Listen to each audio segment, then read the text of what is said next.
If the numbers don't pick up, if you don't address the elephant, which is the apps working in exactly the same way, if you don't address that, the numbers, because it's human nature. So then what you're going to do? What's your next? Thank you for supporting our channel. Thank you for supporting Wizan. Please like, subscribe, comment, and hit the notification bell for any future videos. Well, like we've touched upon with the private hire and from yesterday, the private hire app operators are realising that they can no longer keep drivers. So they are now looking at ways to keep drivers on their platforms longer so that they can have them. And one of the ways is that they're encouraging them to do the knowledge, and then they'll have them on their platform as black cab drivers. Now, I know that you're not a fan of then they're taking our work, but you do have the choice to join these platforms or not. We do anyway. Private hire, don't they? Have to... They have to have an operator. Yeah. I mean, our people earn their money. Is that people earn their money? I have a problem, and I'll always have a problem, having dual platform with you've got taxis and you've got private hire working on the same platform, because in whose market are we working? See, it always comes back to that. Yeah, but are we maybe working in their market? Well, that's exactly what we must be working in. Because they can't work in ours. I think they are working in ours, and I think it's an absolute liberty that's happened to us because it's big money. I think they are applying for either displaying availability by an icon on a phone. So I think they're working in our market. But if we're working in theirs because it's all pre-booked, which if you look at your licence, we're licensed as to apply for hire all London.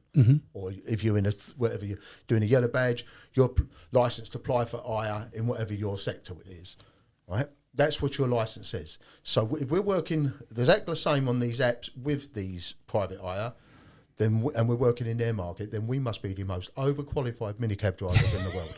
Can't be anything else. In whose market are we working? Where is the blurring occurring? What is an owl? Because the dictionary says an owl is the owl down a taxi. They call themselves an owl. They don't even hide it. I thought an owl was what lived in a barn. Remember, I can't pronounce that's because I can't pronounce my ages, but I'm a proper London boy. But if you look at the dictionary, so we know, some of it, look, we know what's going on. The TfL and politicians have allowed a blurring to occur.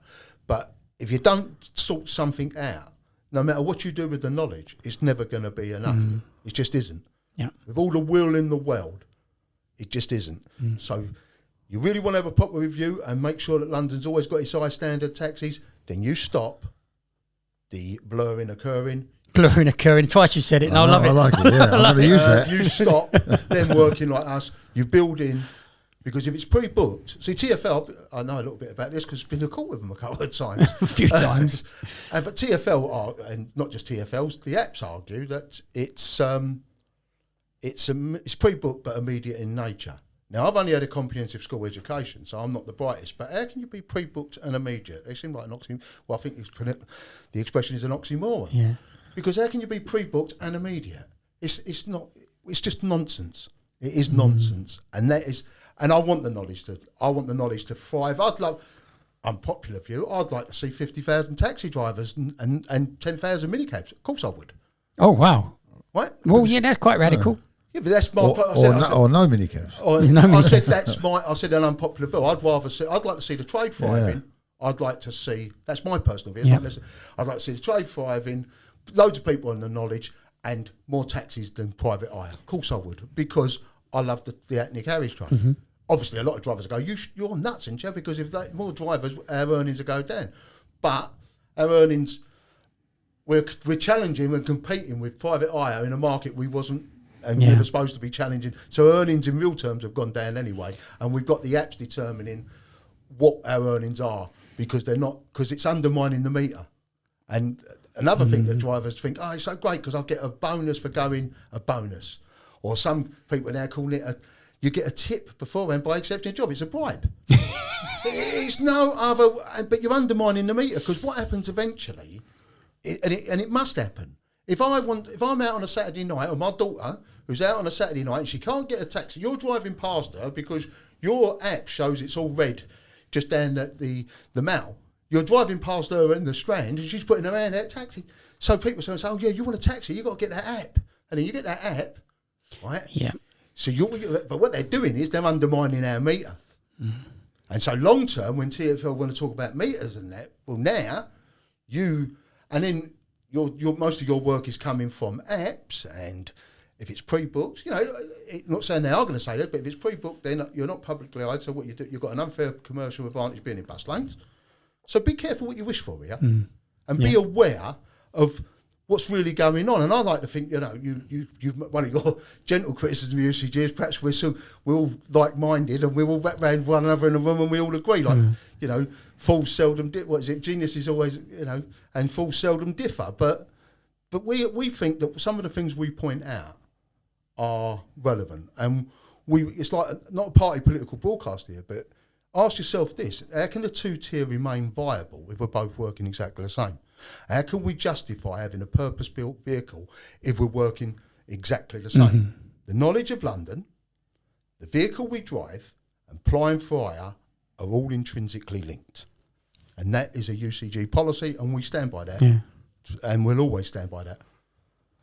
What's your take on 2 streets recently, that upper ground that's gone? Yeah. Was you involved in any way or notified in any way? Yeah, on we that? was notified, and we notified all our members, because one thing we probably drive our members mad. We got the wonderful Karen Proctor, our chair, and she's also on the ranks committee. She's email after email. So yeah, when we Lambeth come up with that, we was like somewhat like everyone, but it's nuts. And then you've also got Princes Street from. We was told that now the City of London, it's flawed data, and it looks like Princes Street. That's another absolute abomination. And Cheapside being allowed through that one. Yeah, well, there's ranks and I. So reality is, we got back a bit of Cheapside, as we've all the trade's all patting itself on the back, and now yesterday we've been told, but you can't go down Princes Street from. So what do you do? Because the issue genuinely is that people, especially this time of year, safer travel at night. You're right, taxis, lone women drinking environment, but you're making it impossible. See, we're publicly hired, and that is a failing on the taxi trade and taxi trade organisations. And I won't, that is a failing, because we should have defended our publicly hired status a lot more vociferously than we have. Because if we're publicly hired, we should be able to go where buses go, and that includes the city, because what we've allowed them to do is we've allowed the data to lump us in with private hire and all other vehicles. So they turn and say, the streets are much cleaner now and safer because we've reduced traffic by X, but we wasn't part of that traffic. We wasn't called. Oh yeah, but you've been dumped in with the other two, the builders, the delivery vans, the private hire. We should have turned and said, keep us separate data. Because we're public, there's only 2 vehicles, you've heard this before, Dean, but there's only 2 vehicles that are publicly hired. That's buses and taxis. And the buses come out of the taxi trade, not the other way round. They used to have to go to the carriage office to get their inspector badges and their bus driver badges. So we are publicly hired, but we never done, because the mentality, well, I'm earning today. So I don't pay the bother. When was the last time I went to the city? But what happens then?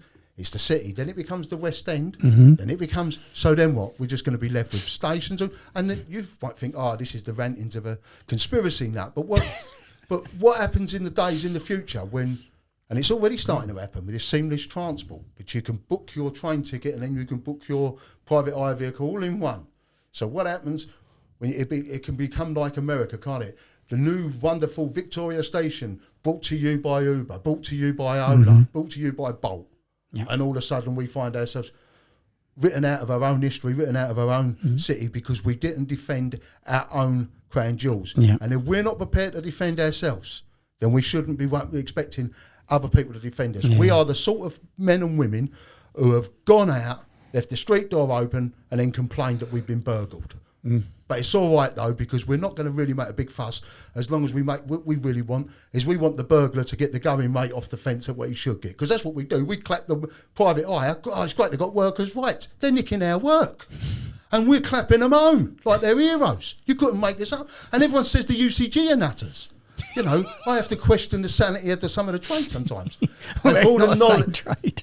but for all those on the knowledge, though, please don't let my rantings put you off, because it's still the greatest trade, and you can join us and be just as eccentric. Yeah. But we have got a football mentality, and I'll that's the that sad part. Yeah, it is one of the bad things of it. We have got this is my team, and you can say what you like about everyone else, but you mustn't say anything bad about my team. And so if someone else has suggested something, well, that's not the team I support, so I'm not going to. I don't think that's a good idea. We've got to get past that, because every single one of us are only custodians. This badge I got round my neck, which is the proudest, one of the greatest achievements of my life, alongside having a child. But I'm only a custodian of the trade. I don't own the trade. I've got no right to sell the trade out. It's my responsibility as a working class bloke to leave a trade for the next generation to inherit. And that is what the UCG are trying to do. So what about taxi ranks as well? Because they get abused wrong, don't they? People parking all over them. There doesn't seem to be enforcement at all sometimes, is it? Once again, it's TfL and the enforcement, isn't it? Taxi ranks, we say that you've got all this. Conway seems to be the main culprits. Around the West End, they park their vans on every taxi rank, but no one cares, do they? Because we've never defended. So now a lot of parking wardens and that, they don't even think anything of us. They don't think we are special. They just think we're no different to normal vehicles. So when we go, oh, he's on a rank, yeah. He's unloading. There's a big building there, and it's like, no, mate. He's on a taxi rank. But so what do you do? Because we've allowed our own reputation. We've allowed to be We've been undermined, and we've actually not defended our status, and that's the sad. Because all of us, including myself, including we've obviously at times all put a pound note before our own. Yeah. Yeah, and we should be ashamed of ourselves, because you can earn a good living in this job, but you do owe the trader a sense of loyalty and all. Yeah. Is there unity behind the scenes between the Yorks? Yourselves, I'm forgetting to work. Would there ever be a time where we would ever demonstrate again, or go march, or anything? You think in unison? I can't speak for the other orgs. I mean, the UCG have a history of demonstrations. Whether we're going to go back to that, I can't. That'd be the members' choice. Not. It's not been discussed.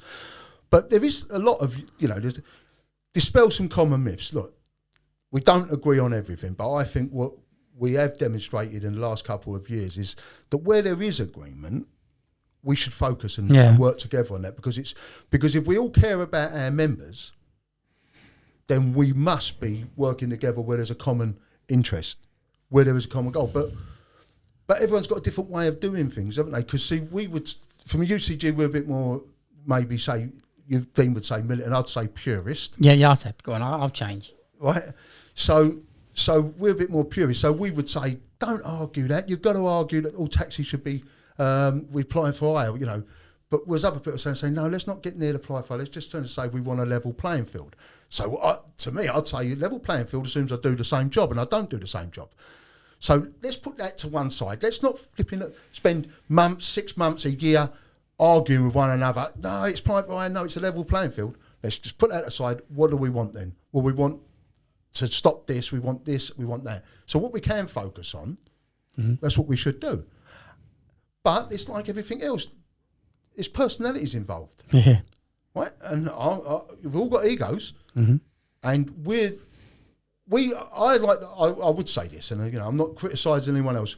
The UCG take decisions that we believe are not the popular decisions. We always base our decisions on what we believe are right for the trade, not always the most popular. That's why we go through stages where we are some of the most hated individuals in the trade, and other times we're popular, but we stick by our principles. Yeah. I think it's been very good. Right. So but we're not judging what other people what they should do.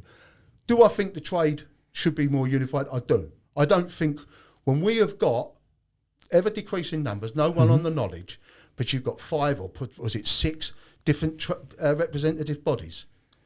You've probably got more representative trade orgs and bodies now than you've got drivers. You're getting to that stage. So I believe that in reality there should be maybe 1 or 2 organisations in the old London. But I also think that all the drivers should be in one or the other. Yeah. And that way it keeps, the reason I say 2, it keeps the other one honest. Yes, you've got a balance, and you could argue with each other to get what's the best principles for us overall. Keep the other one honest. But all the time you've got fractions. Oh, well, I've left the UCG because I didn't like their policy and that. So, but what I've done is I've started my own one up. But wasn't you a fraction? Yes, of course it was. Back in the day, yeah. Yeah, of course we was. But if we thought, we was a fraction, so we have been people, 12 nutters and people's front of Judea, all the rest of it. Right? But if we thought the others were any good, we'd have been in the other. But back in the day, and I'll take on board because I've done not right back in the day, but I was responsible for the UCG's demonstrations, as we know. And eyesight is a treacherous mirror. We could have handled things differently, perhaps better in certain cases. There was a lot more passion there back then, Trevor. You was an emergency to the situation. There was an urgency that made it a bit more passionate. We turned up very, very angry, and we just went bang, didn't we? And that's what we did. We kicked the door down. Yeah. But we end up getting everyone recognised by TfL because they dragged me in. What you're doing? You're killing us. Blah blah blah blah blah. We recognise the UCG, and I'll also, if you recognise us, you've got to recognise the RMT and all those others you don't recognise. Yeah. Whether they would have done the same for us, I can't say. But that's but the UCG have learned from its mistakes, and obviously you do make mistakes along the way. But we were a faction because the trade is still frustrated. The trade is still frustrated even now. You've got situations where as we've touched on with this driver policy, you've got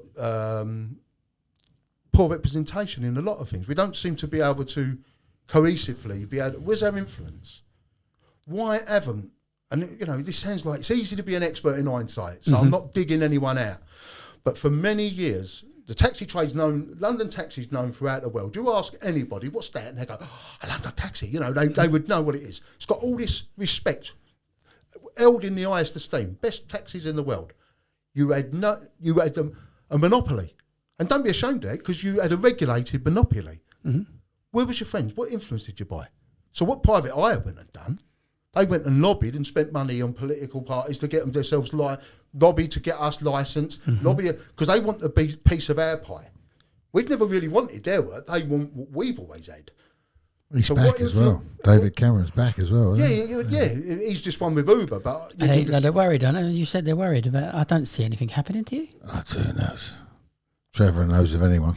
I don't. I mean, all I'm saying is, where was our influence with the money that come through the trade and the charitable things, the wonderful charitable things, but you shouldn't do things charitably for But the problem with our trade is that we've got too many people earning their own money. There's no man at the top creaming off us. But we should have been able to call on a load of friends and influential people in high places. Look, there's an attack on the London taxi trade here, and it would have been, this can't happen to our wonderful cabbies. This can't happen.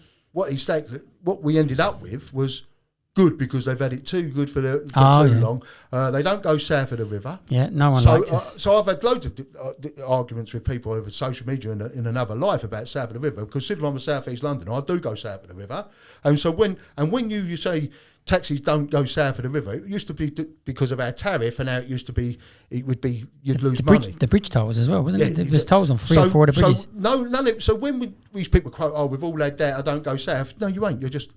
It's a cliche. When did it happen? Yeah, when did it happen? When did it happen? 1970?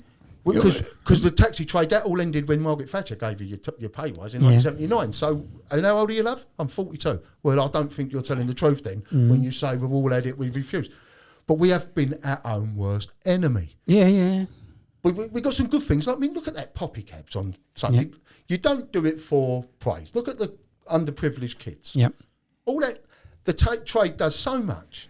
But because sometimes we've got no friends, and we should have, and that's what I'm saying. Money that's come into the trade over the years, and good money, orgs, whatever, should have made sure that we had friends in high places. And so the minute someone wants to come in and whose whole business model is based on it's better to ask for forgiveness than permission, it should have been showed that the Great Britain or we ain't standing for it.